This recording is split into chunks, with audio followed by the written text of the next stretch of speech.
there. So, all right. Wow, what a day. You been watching the news? Yeah, it's amazing. I got to tell you, I was just, I don't know what I was. What was I? When I heard the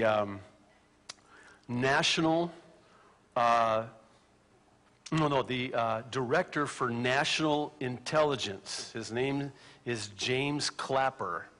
Did you hear about this? You hear what he said today about the Muslim Brotherhood? That it is a secular group. Secular. You know what secular means? Non-religious. Okay, now listen, I'm not the brightest bulb in the pack, but Islam, Muslim, religion, secular means not non-religious, or a non-religious group. And so the Muslim Brotherhood is a secular group. This is the Director of National Intelligence. And then earlier today, Leon Panetta, I think is his name. He's the, what's his title? Anybody know? I'm sorry? Huh? Director of the CIA. Yeah, see?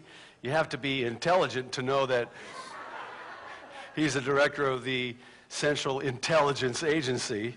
Anyway, apparently he came out this morning and, stated that it was likely that Mubarak would step down. So all of the, major networks are, they got their cameras there in Tahrir Square, and they're waiting now for Mubarak to, basically resign and step down. And then we had the President of the United States of America, subsequent to the intelligence guys, real intelligent, saying these things, say the following. Basically, here's the gist of it.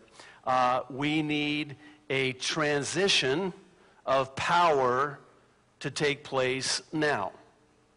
Now, here's my question. Who are we transitioning into power? The Muslim Brotherhood? Now, unfortunately, our president seems to think that, by the way, this isn't the prophecy update. We will be talking about this on Sunday morning, but it's unfortunate that our president believes that the Muslim Brotherhood really is not a violent group. They are not a very pronounced group, that they only represent at best 20% of the Muslims there in Egypt. Interesting, right after Mubarak came on television and did not resign, then there were Muslim clerics in the wee hours of the morning, Cairo time, which right now it's 7:30 a.m. Cairo time, were there in Tahrir Square preaching sermons, stating the following, that Mubarak is against Islam. He is against the Quran. And so they were turning. You have to understand that Egypt is a Muslim nation. It is a Muslim nation. So you've got Mubarak with a true secular government, and then you have now the Muslims demanding that he step down. Why?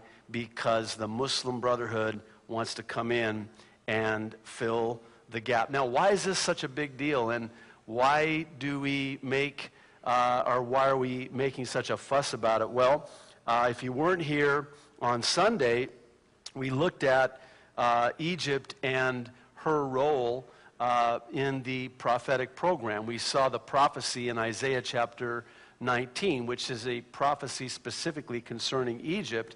But, and this Sunday we'll again be talking about the prophetic ramifications of all of this as it unfolds, it seems now, even by the hour. I found it interesting today that when in Israel, they are watching this, as you might imagine, they're watching this with a very keen interest. The reason being is that this administration has turned its back and basically, with the stroke of a pen, disowned an ally. See, for the last 30 years, we have had a good foreign relations with Egypt vis-a-vis Mubarak, who has, because of Anwar Sadat before him, oh, by the way, Anwar Sadat was assassinated by, guess who? A secular organization called the Muslim Brotherhood. Nasser, before him, was sort of, well, not sort of, he was so careful with the Muslim Brotherhood that he would have them either imprisoned or killed because he recognized the threat to Egypt should they ever come into any power or any control. So then it was Anwar Sadat who comes in, sort of loosens the reins a little bit on them, and it was because of that that he was assassinated by them. It kind of reminds me of Saul. He was to eliminate all of the Amalekites, and in the end, he was killed by an Amalekite, a picture in typology in the scriptures of the flesh. So you have to understand that Al-Qaeda and Hamas and Hezbollah and all of these terrorist organizations have their roots in the soil of the Muslim Brotherhood, whom, by the way, have been around for a very, very long time.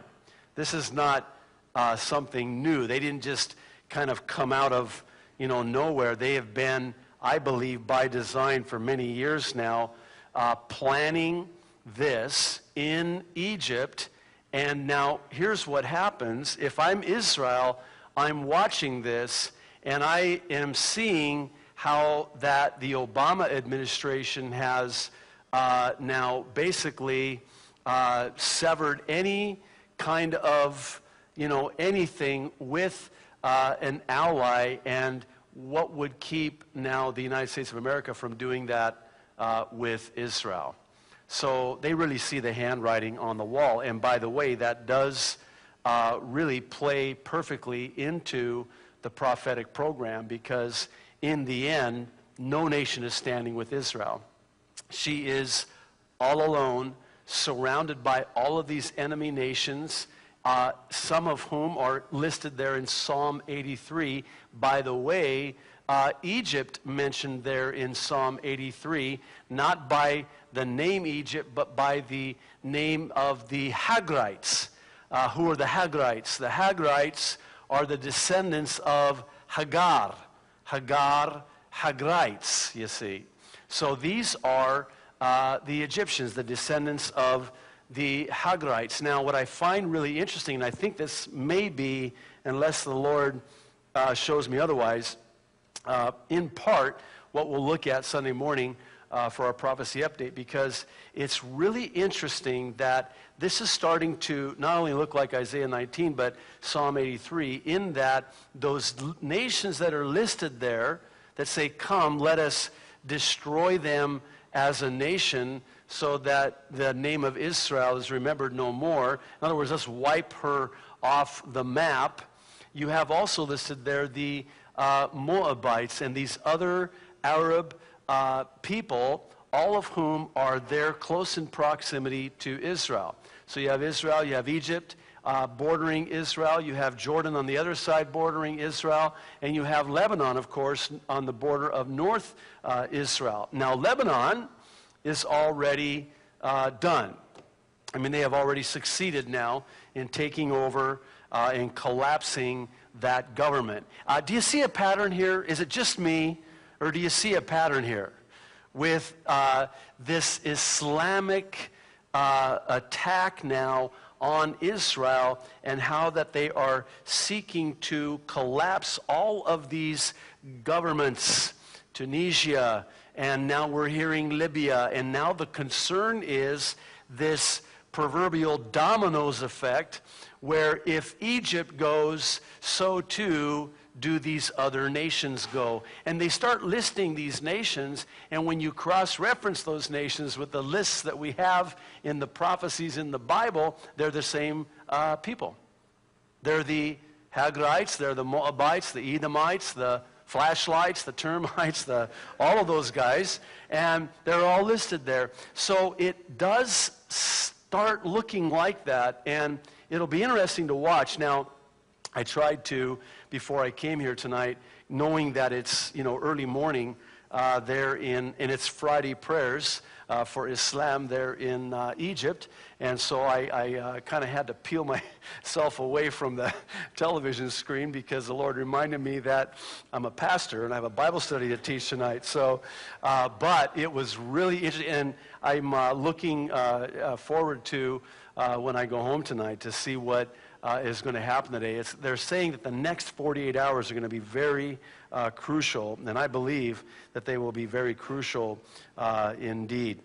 Well, be that as it may, we're watching Egypt, and we're watching the Middle East, and we're seeing how that it does fulfill what the Bible said would take place in the last days. And if you're ready for the Lord, it's very exciting. If you're not right with the Lord, then it's very terrifying. So if you're here tonight, I will say this, and I always say this. If this creates fear in your heart, then I want to encourage you to revisit your relationship with the Lord. It may be that maybe you are right with the Lord, you are walking with the Lord, but maybe there's some unfinished business between you and the Lord. Maybe you haven't been living for the Lord, and so you're not watching for the Lord and his soon return. I see these things begin to take place, and I really do believe that we will see the rapture of the church of Jesus Christ very soon. And I mean very soon. And by the way, we're going to be talking about that tonight, because we're going to be in Numbers chapter 28 and 29.